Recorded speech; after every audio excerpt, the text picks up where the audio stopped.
I look at that video and I'm thinking Bills by 25. That's what I look at it. I'm not looking. You look at it the opposite way, huh? Yeah. I don't know. They could, it's just those typical fan moments where you look in on, you get a snapshot of a moment, right? And you think this team is way too loose and they are going to get steamrolled because in comes a buttoned-up Colts team. We also don't know. They could have had their best practice of the season, and then we get the video of them just celebrating their best practice. Like we are feeling ourselves because we are 13-3 and we don't know what's about to hit us, or they're loose. You know what I mean? It's the difference. It's exactly what we talk about with a coach.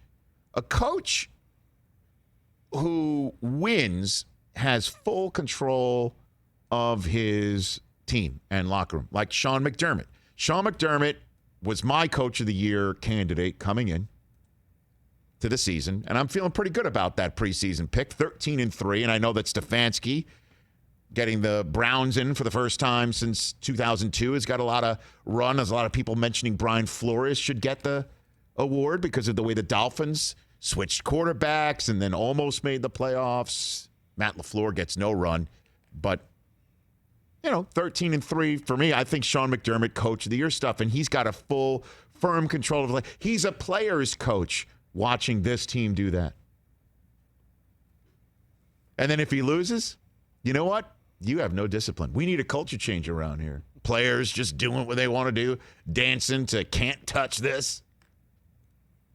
Oh, baby.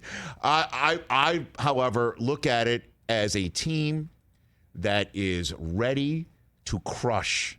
They are loose. They are not going to get caught up in deer in headlights. They know their quarterback is the Mandalorian, and they know their offensive coordinator is equally as locked in as Josh Allen, and they know how good they are. That's the way I look at it. And Mike Hoskins at home, diehard Bills fan, has gone all in here. The Mandalorian, this is the play. And we have, in fact, turned Cole Beasley into Baby Yoda. Baby We have, Yoda. in fact, done that. We're going all in.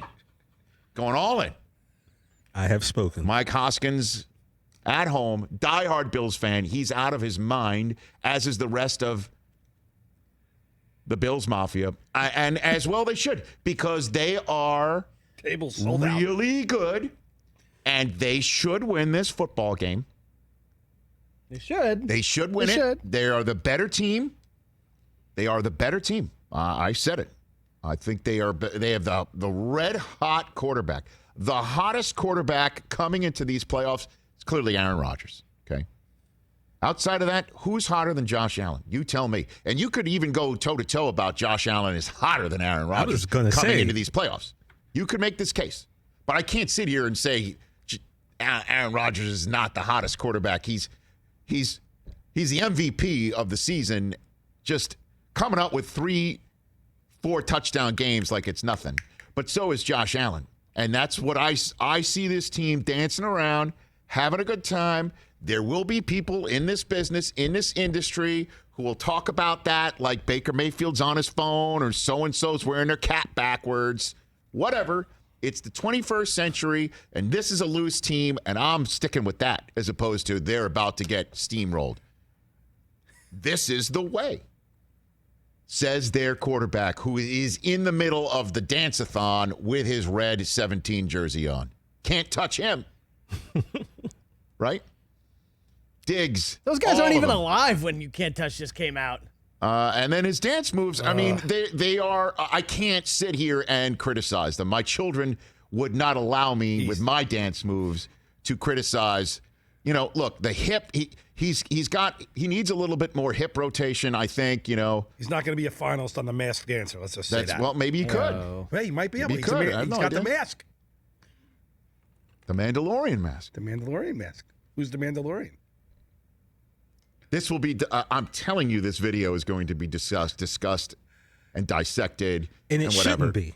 They're having fun. That's why I'm saying. I mean, it's 10 seconds. It's a 10 seconds clip. And this is what I love about you is that you don't get caught up in stuff like that, like some of these other shows do.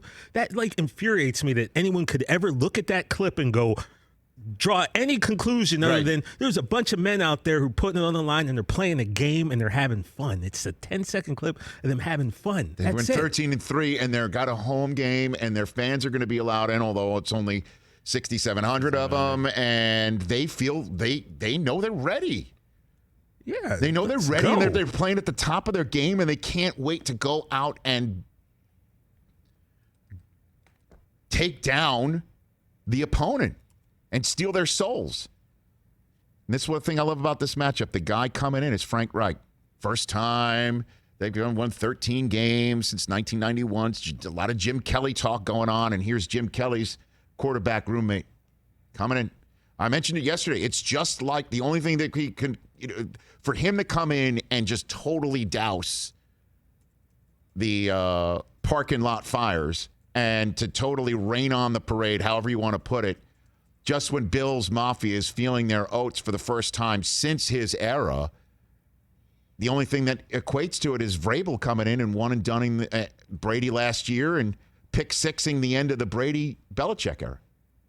Using the rule book about, purposely false starting to keep the clock rolling against Belichick to end the... using some of Belichick's Jedi mind rule book tricks. What a move. That's the only thing I could equate it to. Great game. That's going to be an awesome game. I can't wait. And it's the first one of Super Wild Card Weekend, which, again, as you know, is the only way to say it. Like Wile E. Coyote. Hey, you watched all the way to the end. Thanks for that. Watch more right here.